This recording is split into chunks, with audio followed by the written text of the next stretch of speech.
Bonjour Monsieur Oloub, nous sommes ravis de vous recevoir sur le plateau de Perron TV. Ma première question est de savoir quelle est la proportion de hêtres dans la forêt de Troncé et pourquoi conserve-t-on des hêtres dans une chaînée? Bonsoir, merci, le plaisir est partagé. La proportion de hêtres en forêt de Tronchet est de 10% environ, quelque chose près, on n'est pas au pourcentage près sur le feuillu, c'est toujours compliqué. Et pourquoi on le conserve dans notre sylviculture? Tout simplement parce que c'est un allié. Dans le vieillage des peuplements, on en a besoin pour gainer nos chênes ou nos grands troncs qui sont élevés vers le ciel. On a besoin justement de cacher un petit peu la lumière pour éviter que des bourgeons dormants sous l'écorce des troncs puissent se réveiller. Et le hêtre, grâce à ses grandes feuilles, à ses grandes branches et largement feuillées, nous rend ce service très facilement. Et on n'hésite pas à conserver beaucoup de hêtres autour d'un chêne justement qui s'élève vers la lumière. Alors après, on ne l'utilise pas non plus que pour gainer les chênes, on s'en sert aussi pour faire conserver l'ambiance forestière et créer nous ce qu'on appelle le sous-étage. Donc les petits arbustes qui créent justement et qui maintiennent l'ombrage dans la forêt. Les chênes remarquables sont clairement identifiés pour et par le grand public. Est-ce que les techniciens forestiers font pareil avec les hêtres?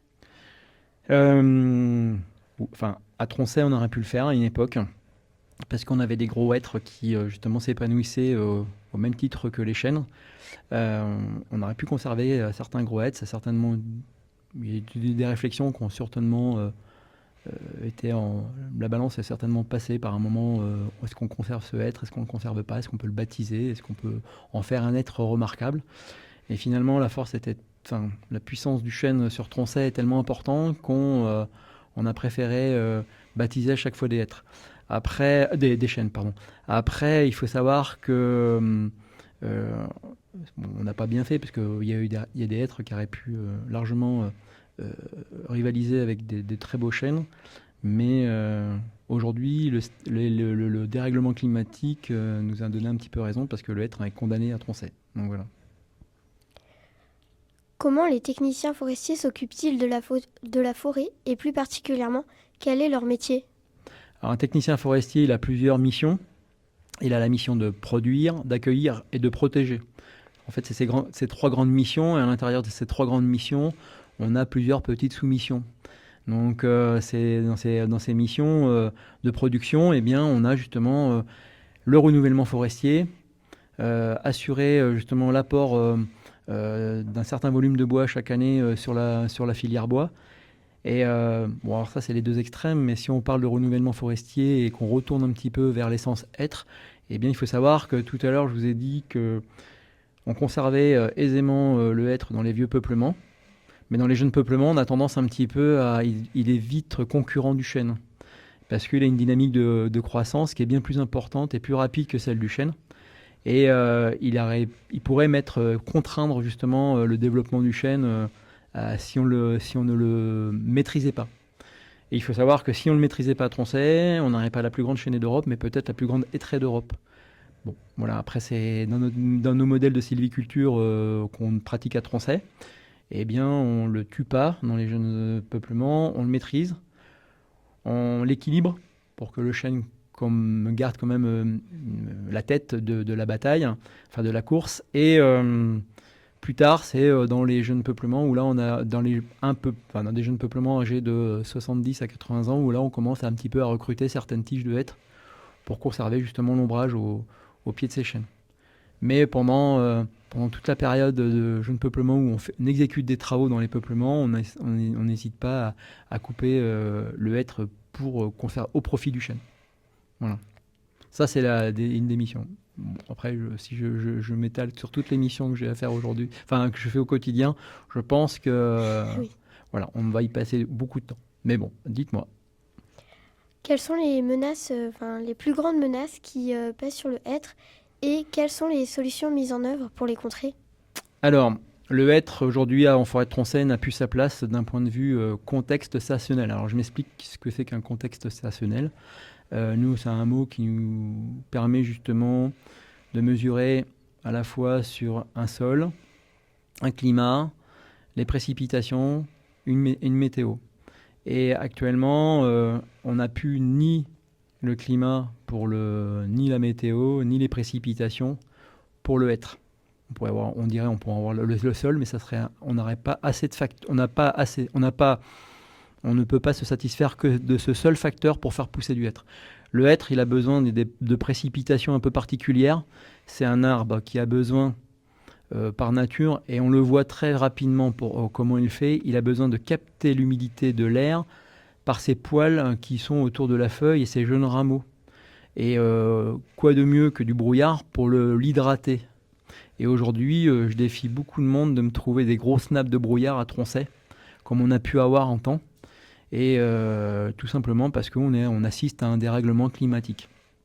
Il faut savoir que le hêtre, c'est la première essence qui nous a fait signe en termes de détresse à Troncey en 2014, bien avant les chênes. Dès l'instant qu'il était dans un puits de lumière, dans un cône de régénération, exposé trop fortement à la lumière, il prenait des coups de soleil, comme sur votre peau si vous exposez trop fortement et trop longuement au soleil.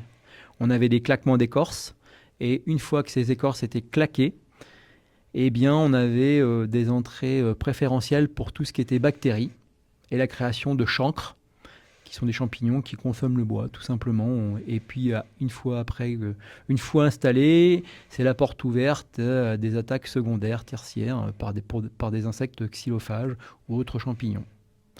Le hêtre, actuellement, on a compris qu'avec les projections climatiques, eh bien, que ce n'était pas la peine de poursuivre le partenariat, on va dire, entre les deux essences chêne et hêtre.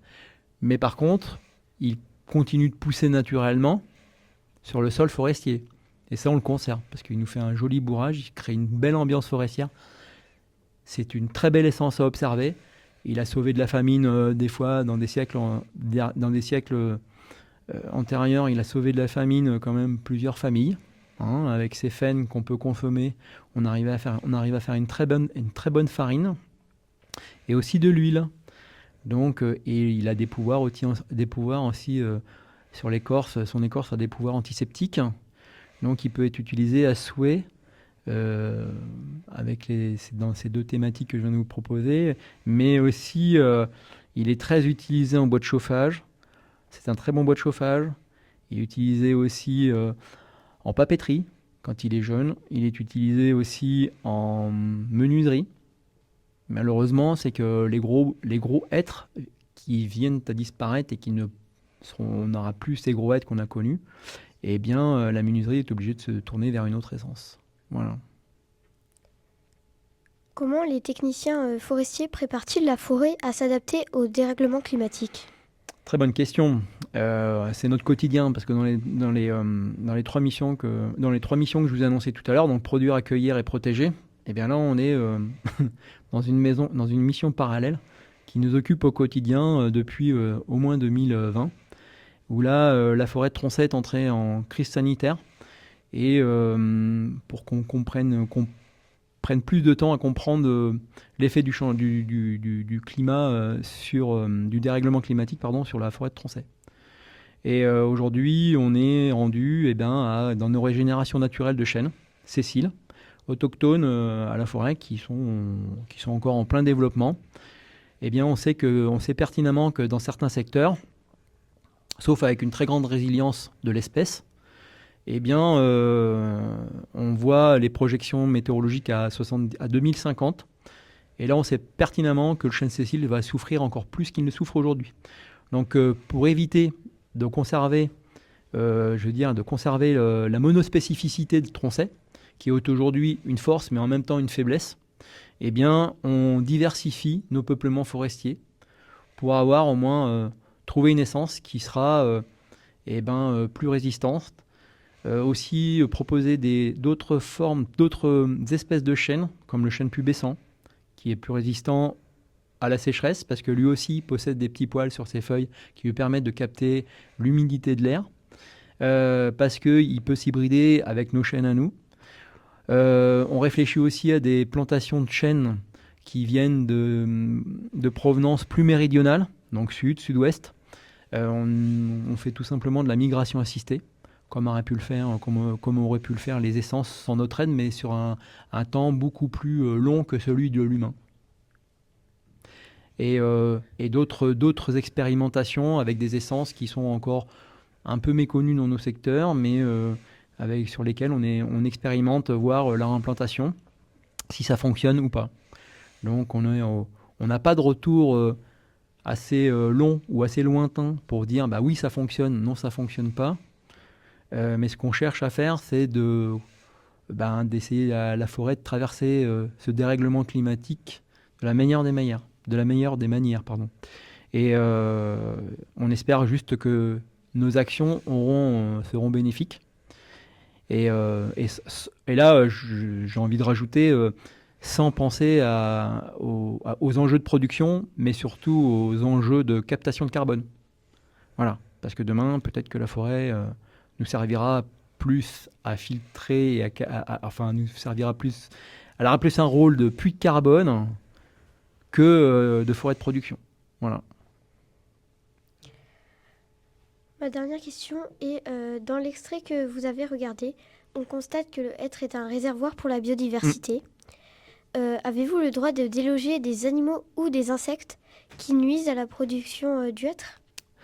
Non, pas du tout. Comme je vous dis, en plus, nous, les hêtres, aujourd'hui, on les conserve surtout à titre pour la biodiversité. Dans nos règles de gestion, on doit garder au moins 3 arbres par hectare destinés à la biodiversité, c'est-à-dire que ces arbres-là, on ne les touche pas. Et aujourd'hui, quand on a un gros hêtre qui commence à être habité soit par un pic, soit par une citelle qui a justement investi une loge de pic, soit par rapport à un champignon, ou parce que tout simplement il est éclaté et qui est cassé par le vent et qui crée un habitat préférentiel pour certaines espèces de chauves-souris, eh bien on le conserve aisément et on n'hésite pas à le faire même pour des gros hêtres qui auraient encore une valeur marchande très intéressante. Ça, on n'a pas le droit aujourd'hui on rentre dans la mission plus de produire, mais dans la mission de protéger, et on ne peut pas produire une forêt sans protéger la biodiversité qui vit dans cette forêt. Ce serait utopique de le penser ou de le faire, de le réaliser, parce que on a besoin de toute la biodiversité, qu'elle soit volante, rampante, marchande, ou qu'elle soit dans le sous-sol. Voilà. Il faut savoir que on a tellement de vieux bois, 25% de la diversité en forêt se trouve dans les vieux bois, et on se doit de conserver justement un maximum de vieux bois. Et nos actions sur la conservation d'îlots de vieux bois sont justement révélateurs de notre envie de conserver justement cette biodiversité à l'identique de celle qu'on a pu connaître quand la forêt se portait bien. Merci Monsieur Loub pour ces précieuses réponses, et nous espérons vous revoir bientôt en forêt. Merci à vous et merci pour l'invitation.